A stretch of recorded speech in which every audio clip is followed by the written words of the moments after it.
warahmatullahi wabarakatuh. Apa kabar anak-anak? Mudah-mudahan dalam keadaan sehat ya. Nah, sebelum kita memulai pembelajaran, alangkah lebih baiknya kita membaca basmalah. Bismillahirrahmanirrahim. Pembelajaran akan dimulai. Nah, kita akan membahas pembelajaran tentang hak dan kewajibanku di rumah. Nah, kita belajar di kelas 3, tema 4, subtema 1 dengan saya Ibu Dwi Rahmawati. Nah, selanjutnya kita akan mengetahui tentang pengertian kewajiban. Apa sih pengertian kewajiban itu? Nah, kewajiban adalah sesuatu yang harus kita lakukan. Nah, kewajiban itu sesuatu yang harus kita lakukan atau kita kerjakan di rumah. Nah, selanjutnya ada contoh. Nah, ada contoh kewajiban yang harus dilakukan anak di rumah. Yang pertama, anak harus melakukan kewajiban di rumah menghormati orang tua. Yang kedua, mematuhi nasihat orang tua. Yang ketiga, membantu orang tua. Dan yang terakhir, yang keempat, harus rajin belajar. Nah, kita sebagai anak, kita harus melakukan kewajiban di rumah.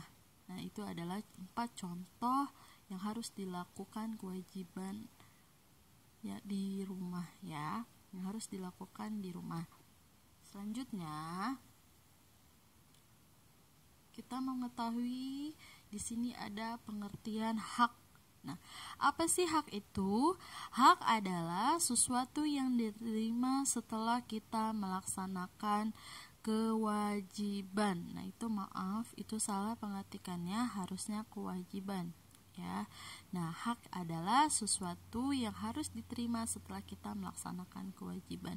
Kita sebagai anak, kita ada hak yang kita dapatkan di rumah. Nah, sebelum kita mendapatkan hak, kita harus melakukan kewajiban terlebih dahulu. Nah, setelah kita melakukan kewajiban kita di rumah, kita baru mendapatkan hak. Selanjutnya, di sini ada 4 contoh hak yang didapatkan di rumah. Ya, ada 4 contoh hak anak yang didapatkan di rumah. Yang pertama, mendapatkan kasih sayang dari kedua orang tua. Yang kedua, sekolah. Berarti anak-anak harus mendapat hak, yaitu sekolah. Yang ketiga, mendapatkan pakaian. Yang keempat, mendapatkan makan. Nah, di situ ada hak yang didapatkan oleh anak selama di rumah. Asal hak yang kita dapatkan, kita harus melakukan kewajiban terlebih dahulu ya, Nak ya. Nah, selanjutnya, di sini ada sebuah soal. Nah, bacalah hak-hak yang didapatkan Siti pada tabel di bawah ini. Nah, tuliskan saran yang seharusnya Siti lakukan. Nah, di dalam atas tabel itu ada hak Siti. Tuh, ada saran yang menunjukkan kewajiban. Nah, yang pertama, ada contohnya ya. Yang pertama, mendapat kasih sayang dari ayah ibu. Nah, saran dari kamu, apa sih yang harus dilakukan Siti untuk memenuhi kewajiban?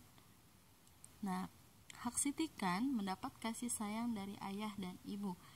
Nah, berarti sarannya apa? Saran menunjukkan kewajiban, berarti sayangilah ayah ibumu. Berarti kewajiban anak, kita harus menyayangi ayah ibu, baru kita mendapatkan kasih sayang dari ayah ibu.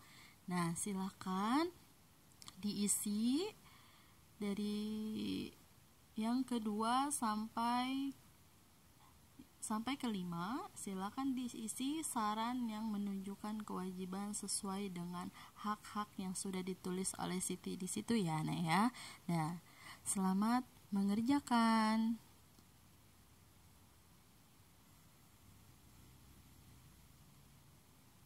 Nah, selanjutnya, Siti mengamati kalender di rumahnya.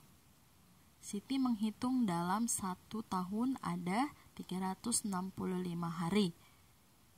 Siti menggunakan banyak waktu belajar di sekolah. Ketika libur, Siti belajar bersama kedua orang tuanya di rumah.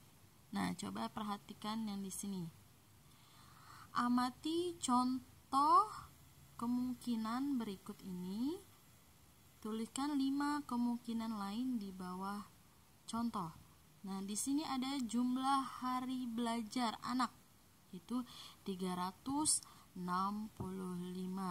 Di sini barisan ke kiri itu ada hari belajar di sekolah, barisan yang sebelah kanan ada hari belajar di rumah. Kita harus mengamati atau menulis 5 kemungkinan dari angka 365. Yang contoh di atas ada 250 ditambah 115. Jumlahnya 365. Selanjutnya kalian harus mengisi kemungkinan-kemungkinan berapa aja yang hasilnya 365. Contohnya yang kedua 255, berarti yang kedua harus ditulis 255. Hari belajarnya ditulis berarti 110. Berarti kamu harus mengisi kemungkinan angka yang hasilnya 365. Bebas ya angkanya seperti apa aja, yang penting hasilnya 365.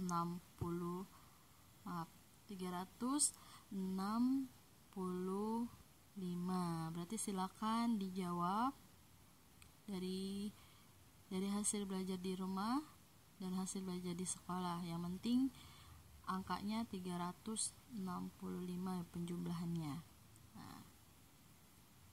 Selanjutnya, tentukanlah jumlah hari belajar yang berbeda. Lalu tentukan banyak hari belajar Siti di sekolah dan di rumah. Kalian harus mengira-ngira berapa hari sih jumlah belajar kamu. Kamu tulis di atas ini. Ya, berapa hari sih jumlah belajar kamu? Setelah kamu sudah menentukan jumlah hari belajar, silakan kamu isi hari belajar di sekolah berapa, hari belajar di rumah berapa. Ya, hari belajar di sekolahnya berapa, hari belajar di rumahnya berapa. Yang penting sama dijumlahkan, hasilnya harus sesuai dengan hari belajar kamu. Ya. Silakan dikerjakan 1-5 dan ditulis di buku matematika ya Nak ya. Selanjutnya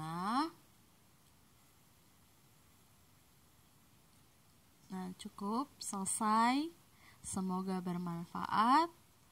Jangan dilupa like, komen, dan subscribe. Terima kasih. Wabillahi taufiq wal hidayah. Wassalamualaikum warahmatullahi wabarakatuh.